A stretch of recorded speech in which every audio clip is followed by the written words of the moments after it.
children, welcome back. Today we are going to learn chapter number 5, which is quality. This chapter we are going to learn about a shoemaker who is also an artist. Now you will say, Miss, how can a shoemaker be an artist? But here the author is going to disagree with you. Why? Because he feels that a shoemaker can also be an artist. Why? Let us see. Can a shoemaker be called an artist? Yes, if he has the same skill and pride in his trade as any other artist and the same respect for it too. Mr. Chesler, a German shoemaker settled in London, is a perfect artist. Read the story to see how he devotes his life to his art.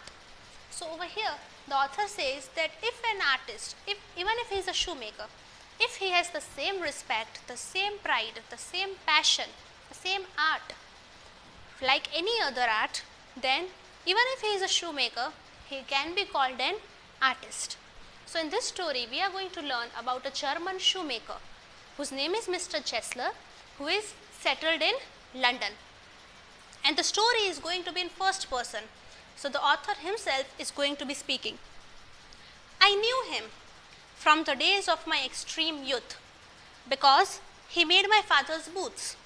He lived with his elder brother in his shop, which was in a small by street in a fashionable part of London. So the author used to know the shoemaker from the time when he was very young. He used to go to his shop with his father, because even his father used to get his boots from Mr. Chesler. Now Mr. Chesler lived with his elder brother in a small by street in a very fashionable part of London. The shop had a certain quite distinction. Distinction means it was a bit different. What was different about it? There was no sign upon it other than the name of Chesler Brothers, and in the window a few pair of boots. He made only what was ordered, and what he made never failed to fit. To make boots, such boots as he made, seemed to me then and still seems to me mysterious and wonderful. Now the author says that there was something very different about his shop. What was it?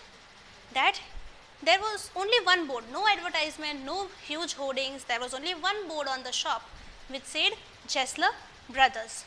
And there were no huge lines of shoes or rows of shoes. No, Mr. Chesler only made shoes on order, and whatever he made were of perfect fit, perfect quality, and you would never find such good quality boots anywhere else. So he was intrigued, he wanted to find out, he was very curious about this art. I remember well my shy remarks one day while stretching out to him my youthful foot. Isn't it awfully hard to do, Mr. Chesler? And his answer given with a sudden smile from out of the redness of his beard. Id is an art. So over here, one day when the author was young, he asked Mr. Chesler that, Mr. Chesler, isn't it very difficult to make such good quality boots? So Mr. Chesler smiled and said that no, it is not difficult. It is an art. Now over here it is written, Id is an art. It is nothing but it is an art. But he used to speak in such a way. Why? Because he was German and he had this accent. Not everybody speaks any language in the same manner, right? Everybody has a special accent. So this man was German. Mr. Chesler was German. So he used to speak like this. It was not possible to go to him very often. His boots lasted terribly, having something beyond the temporary, some essence of boot stitched into them. Now one did not have to go to his shop again and again. Why? Because whatever shoes he made lasted for a really long time. One went in, not as into most shops, but restfully, as one enters a church, and sitting on the single wooden chair, waited.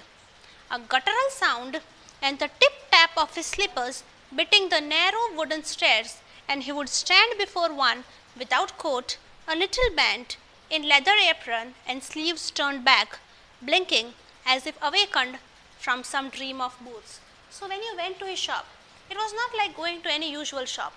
It was like going into a church. It was so peaceful. You had to go there, just sit on a chair.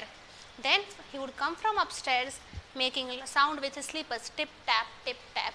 He would take the measurements and very peacefully, what he was wearing, here there is a description, no coat, just an apron, and he looked always as if he has just woken up from the dream of boots. It felt like he was always dreaming about boots.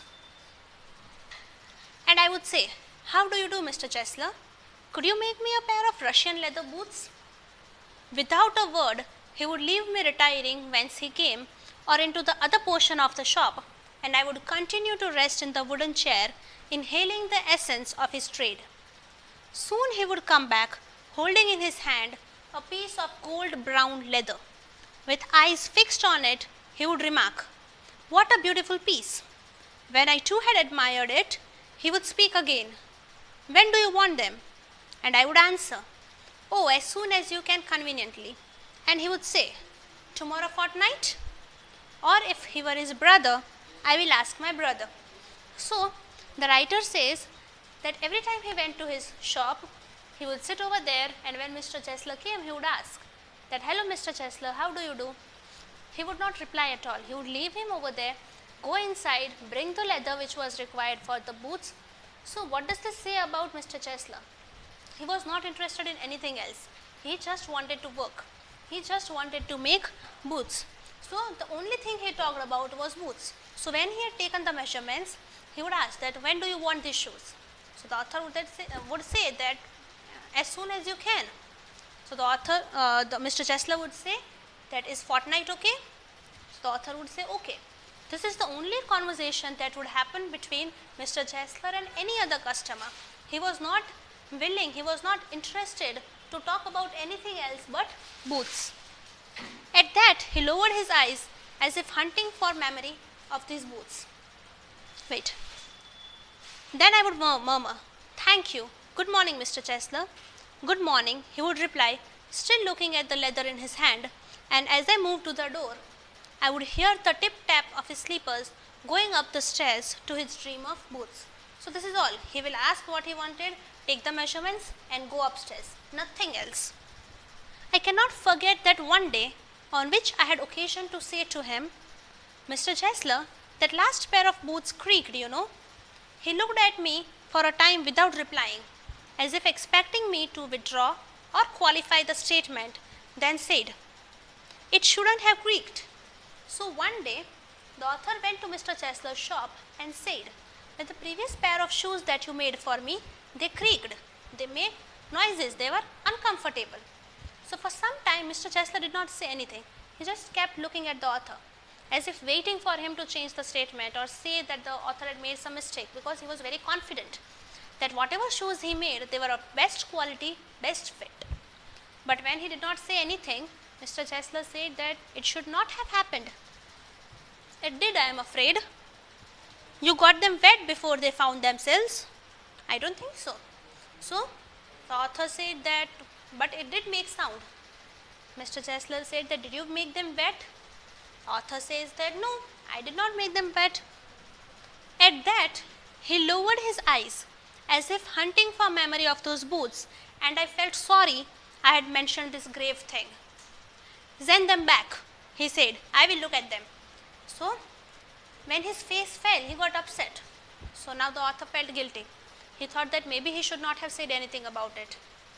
But Mr. Chesler said that, okay, I will check it out. You just send them back to me. Some boots, he continued slowly, are bad from birth. If I can do nothing with them, I take them off your bill. So he said that some boots are like that. Some boots are not of that great quality. So if I cannot do anything to them, if I cannot repair them, if I cannot make them good, I will take them off your bill. Means I will give you the money back. So this is the way that Mr. Chesler worked. He liked to be consistent. He liked to have good quality boots. He was totally dedicated to his work. He was not interested in talking about anything else. Now we will learn about some more parts of his life, some more parts of his story in the next lecture. Till then, bye bye.